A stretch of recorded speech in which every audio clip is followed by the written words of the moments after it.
Halo, assalamualaikum warahmatullahi wabarakatuh. Selamat datang kembali di channel Zen Permana, belajar psikologi ya, storytelling narasi, di mana aku belajar untuk belajar hidup dan akhirnya menyukai dan mencintai psikologi, sehingga pengen ngajak teman-teman dapat insight belajar psikologi. Video kali ini judulnya semua ada masanya ya teman-teman. Jadi waktu SMP itu, terutama kelas 2, kelas 3, ada beberapa teman yang mulai kemudian dikasih privilege sama orang tuanya untuk diajarin naik kendaraan. Waktu itu belum ada skuter listrik ya. Semua belajar pakai dua jenis sepeda motor ya. Kalau nggak Supra, Astrea Supra tuh masih lagi jaya-jayanya ya. Kalau kaya banget yang pakai motor 2 tak kayak Suzuki Satria tuh, sama Yamaha F1 ZR. Wah, yang reng gitu bunyinya tuh. Reng gitu. Nah, di rumah aku yang tinggal sama kakek nenek dan juga tante-tante dan om-om ya.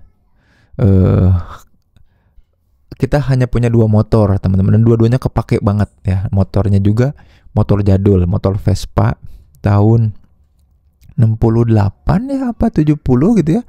Sama satu lagi Honda Astrea Prima ya. Dia motor tahun 95.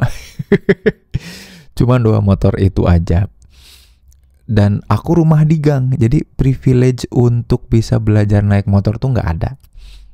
Nah, tapi karena ada beberapa teman yang tinggal di komplek, kayak anak komplek, dan punya privilege bapak yang kaya yang beliin dia motor Astrea Supra, maka aku belajar berteman sama mereka, ikut belajar motor gitu ya. Walaupun udah diingetin sama mama aku, sama nenek aku, sama orang-orang sekitar aku, belum saatnya buat mengendarai motor. Tapi kemudian aku kekeh pengen, karena gaya ya, dan keren. Dan juga waktu itu tuh lagi rame, lagi seru sinetron di Indosiar, namanya serial Lupus, yang meraninnya Irgi Ahmad Fahrezi ya. Pakai Vespa lagi, jadi kan keren gitu loh. Nganterin cewek pakai Vespa tuh gitu.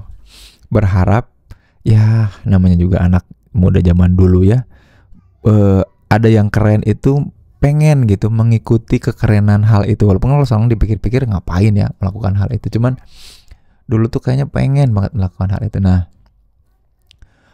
aku mau sharing bahwa waktu itu memang pada akhirnya aku belajar motor, lalu jatuhnya juga ke aspal dan gitu.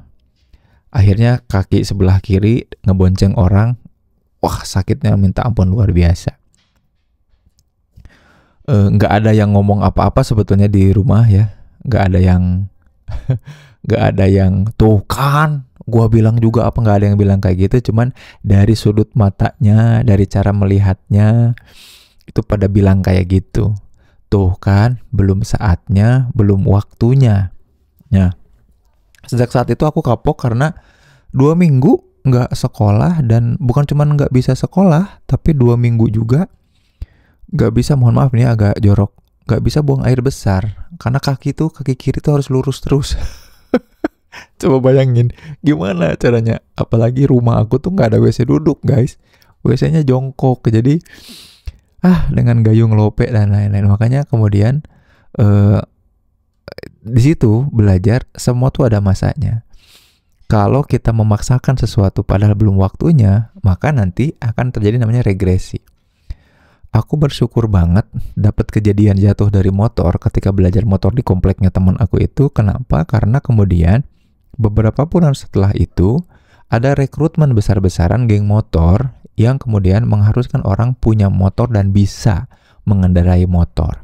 Ada ospeknya. Ospeknya itu datang ke sebuah daerah ya, agak di pegunungan gitu, terus mereka dikasih motor yang nggak ada remnya, disuruh, wah luar biasa lah. Teman-teman aku tuh kurang lebih ada 30 orang ikutan itu.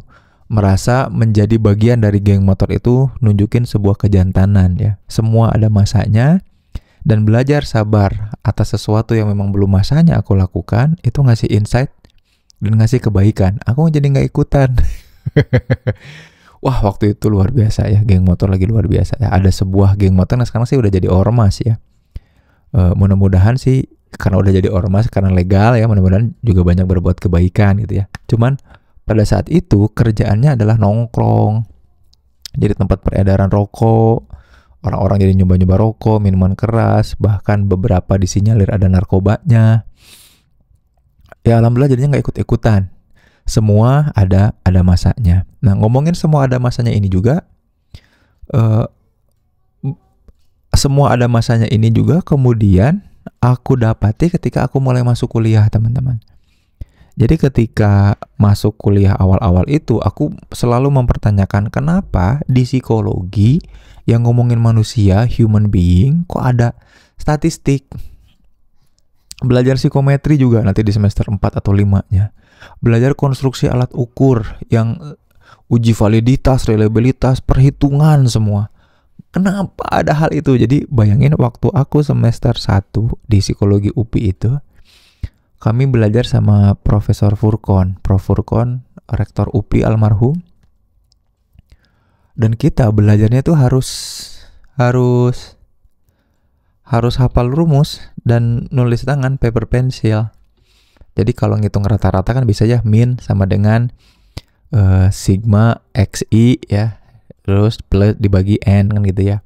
Kalau kemudian kita korelasi ya R sama dengan ya X min X bar apa, wah nyari varians apa gitu. Aku sampai sekarang alhamdulillah masih hafal. Tapi aku nggak ngerti itu buat apa ya. Dan menarik gini teman-teman. Tiap kali aku kesulitan dan kesusahan dalam mempelajari apapun ketika kelas 2-3 SMA, belajar integral lah, belajar matriks, aljabar lah, selalu yang dikatakan oleh nenek aku terutama adalah bilang kayak gini, semua ada masanya. Hal itu tuh aku nggak ngerti sampai di titik dimana aku belajar psikologi perkembangan, teman-teman, bahwa semua tuh ada fase-fasenya, ada kematangan. Anak yang belum matang kakinya yang akan bisa jalan, ya nggak? Mau dipaksa anak supaya berdiri pun kalau dia belum matang, ya memang ada masanya. Masa itu disebut kematangan. Kalau dipaksakan, maka akan terjadi kemunduran yang luar biasa secara psikologis kita. Itu. Maka banyak orang yang gak sabar ya untuk dapetin jodohnya, rezekinya, gak sabar untuk kayaknya ini waktuku deh. Padahal jangan-jangan secara psikologis, mentally, kita belum masanya untuk berhak mendapatkan sesuatu itu. Tahu nggak? Apalagi di S1 juga ada filsafat tuh. Aduh, belajar isme-isme, sejarah perkembangan psikologi, rasionalisme, empirisisme, apa gak pernah masuk ke dalam otak. Dan tiap kali, balik lagi, tiap kali aku kesulitan untuk belajar sesuatu, nenek aku tuh selalu bilang semua ada masanya. Tahu nggak?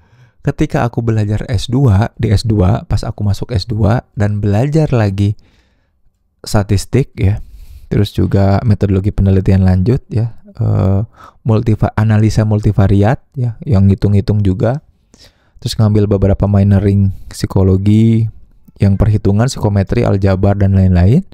Oh ini maksudnya. Dan ketika memang masanya, semua tuh jadi indah, gitu loh. Dan ketika memang kita berada pada sesuatu dan memang masanya sudah matang, diri kita udah siap menerimanya, akan indah, beda banget. Lalu aku balik lagi ke masa-masa belajar motor. Pengen banget bisa. Masa kerennya udah lewat. Naik motornya pas boleh naik motor tuh, motor Mio kuning itu, zaman kuliah S1 baru beneran boleh karena udah matang umurnya, karena udah bisa ngendarainnya, dan motornya juga matic lagi. Tapi dengan indah, dan sampai motor matic itu baru aku lepas tahun kemarin, teman-teman, tahun 2024 ya. Yamaha Mio kuning itu menemani dari tahun 2005 ke 2004 sampai 2005 lagi itu. Wow, luar biasa. Indah banget perjalanan aku sama si motor itu. Bayangin, semua ada masanya. Maka ketika melihat filsafat ketika S2, oh ya Allah ya Robi, ini maksudnya. Aku bukan cuma paham, tapi aku melihat keindahannya. Teman-teman, semua ada masanya. Semua ada waktunya. Kita mungkin pengen itu dulu, ketika belum matang dan belum siap mental kita menerimanya. Tapi yakinlah, ketika memang pada periodenya, pada masanya, maka akan indah. Aku bukan pengen bilang bahwa semua akan indah pada waktunya, bukan. Karena kematangan pun harus dilatih, kematangan pun dipersiapkan. Tapi gini, semua yang kita inginkan tuh ada masanya. Maka tugas kita kemudian preparing, mempersiapkan. Ketika itu hadir, maka akan sangat indah sekali. Nanti kapan-kapan aku jelaskan kenapa soal psikologi perkembangan ya, kenapa ada progres, ada regresi, ada progresi, ada stagnasi ya.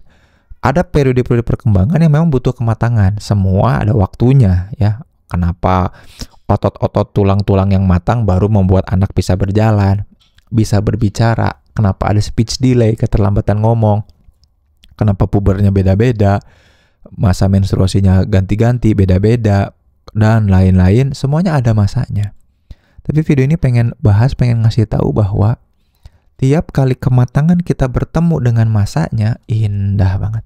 Indah banget. Allah Maha tahu kapan kita betul-betul bisa siap dan bisa menikmati apa yang seharusnya kita nikmati. Video ini juga sekaligus kemudian nutup season 1 belajar psikologi ya. Video yang akan datang aku mau mengapresiasi teman-teman yang udah komen, udah cerita barangkali. Jadi video yang akan datang kita rehat dulu, persiapan di episode 9 nanti. Episode mendatang itu aku pengen mengapresiasi teman-teman dengan bacain semua komen dari episode 1 sampai episode ini ya. Jadi kalau teman-teman belum nonton episode 1 belajar psikologi, nonton dulu. Komen di situ, cerita pengalaman teman-teman tentang topik itu. Episode 2 nonton, terus ada kisah apa teman-teman tentang topik itu. Nanti insya Allah aku bacain satu-satu, aku komentarin. Kita bertumbuh belajar bareng di belajar psikologi ya. Yuk share di kolom komentar. Sampai jumpa di video mendatang ya. Aku apresiasi teman-teman dulu supaya kita nanti masuk ke season 2. Zain Permana pamit, hatur nuhun, pisan udah nyimak. Assalamualaikum warahmatullahi wabarakatuh.